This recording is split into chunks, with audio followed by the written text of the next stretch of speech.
കുളിരിനുള്ളിൽ സ്വയമിറങ്ങി കഥമെനഞ്ഞ പൈങ്കിളി സ്വരമുറങ്ങും നാവിലെന്റെ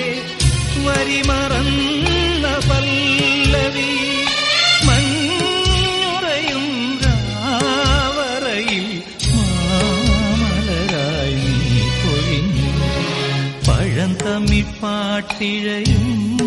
ശ്രുതിയിൽ പഴയൊരു തമ്പുരു തേങ്ങി മണിച്ചിത്രത്താഴിനുള്ളിൽ വെറുതെ